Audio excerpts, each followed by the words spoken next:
चलिए भैया, जो मध्य प्रदेश में एक नई भर्ती निकाली गई है जिसका नाम है आपका माइनिंग इंस्पेक्टर की भर्ती निकाली गई है।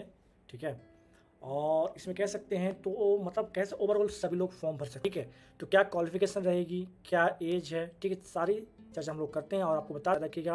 और इसका जो एग्जाम कंडक्ट कराएगा आपका एमपीपीएससी के थ्रू कराया जाएगा। ठीक है, सिंपली आपको एमपीपीएससी चलाना, कहाँ पर चलाना सर, तो एमपीपीएससी जाना है आपको। और एमपीपीएससी में यहाँ पर देख लीजिए एडवर्टाइजमेंट का ऑप्शन दिख रहा होगा, यहाँ पर क्लिक कर दीजिएगा और यहाँ पर आप लोग देख लीजिएगा जो सेकंड नंबर पर कौन सा आपका यहाँ पर सेकंड नंबर आपको क्या दिख जाएगा, तो यहाँ चेक करें बच्चे, ये देखिए आपको क्या दिख रहा है यहाँ पर, तो यहाँ पर दिख जाएगा, क्या दिख जाएगा, तो माइनिंग इंस्पेक्टर एग्जाम 2025 आपका। ठीक है, यहाँ देखेंगे और यहाँ पर क्लिक करेंगे और ये हमारा ऑनलाइन क्या पर ऑफिशियल जो नोटिफिकेशन आपका आ जाएगा। ठीक है, और इसमें आपको बता दूं कि जो आपकी जो ऑनलाइन फॉर्म है आपका कब से स्टार्ट हो चुका है, 2 अप्रैल से आपका फॉर्म स्टार्ट हो चुका है और अगले महीने मतलब आपका अगले महीने आपका फॉर्म भरता मतलब आपके तो 1 मई तक आपका फॉर्म भरा जाएगा। क्लियर है, जिसका विज्ञापन आपका कब आ गया, तो 27 मार्च को आ गया था। ठीक है, नाम क्या इस पोस्ट का नाम है आपका खनिज निरीक्षक, मतलब माइनिंग इंस्पेक्टर के पदों की होती है 25 के क्या पद आए कुछ इस प्रकार। क्लियर है, मध्य प्रदेश लोकसभा आयोग द्वारा खनिज संसाधन विभाग मध्य प्रदेश शासन हेतु खनिज निरीक्षक माइनिंग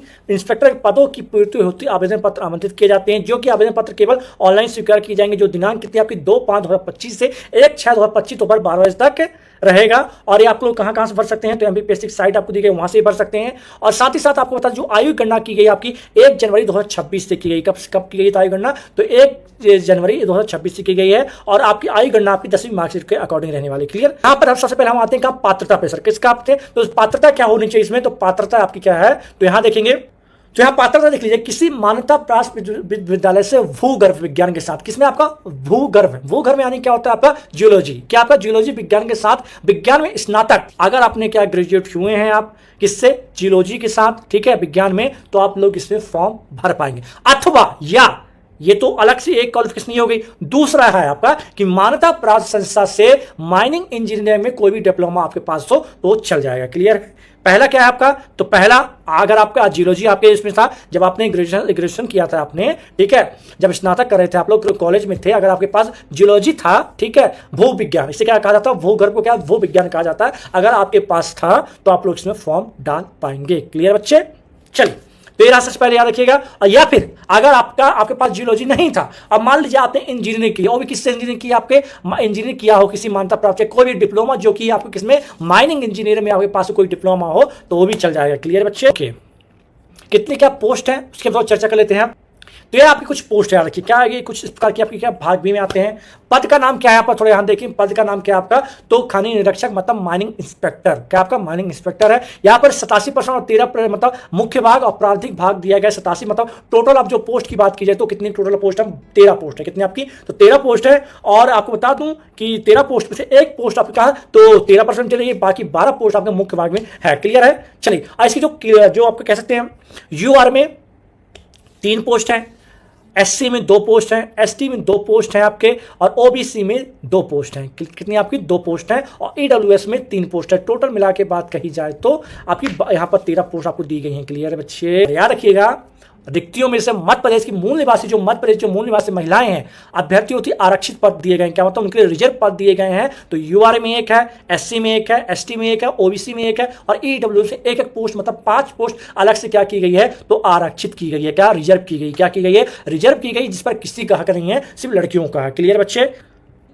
अब देखिएगा आपको बता दूं जो इसकी जो सैलरी है, हाँ, तो 5 ऐसी जो 5 पोस्ट हैं, कितनी आपकी 5 पोस्ट मतलब आपके UR, SC, ST, OBC, EWS पांचों आरक्षित है किसके लिए, महिलाओं के लिए। और जो ओपन कितनी आपकी 13 पोस्ट ओपन है। कितनी ओपन है आपकी, तो 13 पोस्ट आपकी यहाँ ओपन रहने वाली। क्लियर बच्चे, चलिएगा अब इसकी सैलरी की बात करें, जो इनकी बेसिक सैलरी है 28,700 रुपए। कितनी आपकी 28,700 बेसिक सैलरी है, जो मैक्सिमम आपकी जो है 91,300, याद रखिएगा। क्लियर, और याद रखिएगा इस पद के लिए जो पद दिया गया है विशेष रूप से याद रखिए, इसमें दृष्टिगत मतलब दृष्टिगत दिव्यांगजन श्रेणी के अभ्यर्थी उक्त पद हेतु आवेदन करने के पात्र नहीं है। जो सोच है, जो दृष्टिबाधित जो भी हैं, याद रखिएगा दिव्यांगजन है, उस पद के लिए एलिजिबिलिटी नहीं रखते हैं। याद रखिएगा, साफ तौर पर हम दी गई है। चलिए अब यहां पर तो देखेंगे विभाग का नाम क्या है, तो खनिज साधन विभाग है। श्रेणी कौन सी आपकी, 33 श्रेणी है।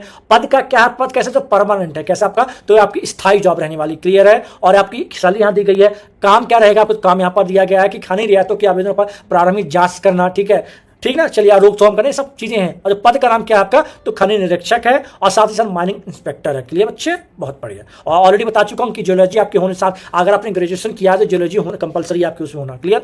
अब इसमें बात करते हैं एज की बात करते हैं भैया, किसकी बात करते हैं, एज की बात करते हैं। तो जो एज दी गई आपकी मिनिमम कितनी होनी चाहिए आपके पास, 21 वर्ष की आयु पूर्ण कर ली हो और 40 वर्ष की आयु पूर्ण ना की हो, तो आप लोग इसमें क्या कर सकते हैं, फॉर्म भर सकते हैं। और साथ ही साथ आपको बता दूं मैं कि आयु की गणना किस प्रकार की गई, तो 1/1/2026 से आयु की गणना की गई है। क्लियर। तो ये कुछ आप थोड़ी इन्हें देख लें बच्चे, ये कुछ डेटे हैं। विज्ञापन आपका 27 मार्च को निकला था, ठीक है। और ऑनलाइन आवेदन की प्रारंभ तिथि कब हुई थी आपकी, तो ये देख लीजिए आप 2/5/2025 से। और आवेदन की अंतिम तिथि क्या आपकी 1/6/2025। आवेदन त्रुटि कब कर पाएंगे, तो 6 मई तक कर पाएंगे। और यही बात करते हैं कि अभी इसका प्रवेश पत्र, लिखित परीक्षा, साक्षात्कार, इन सभी अभी कोई यथा सीमा घोषित नहीं की गई, डेट घोषित नहीं की गई। क्लियर।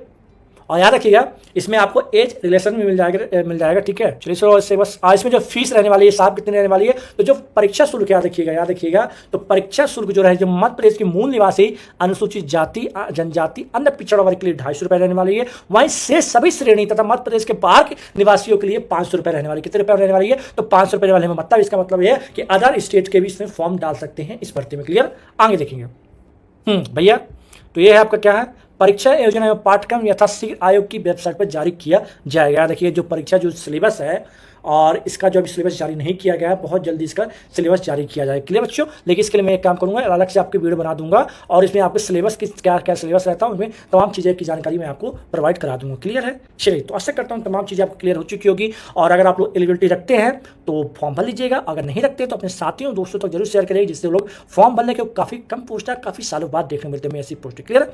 चलिए फिर मुलाकात करते हैं नेक्स्ट वीडियो में किसी नए अपडेट में। तब तक के लिए जय हिंद, जय भारत।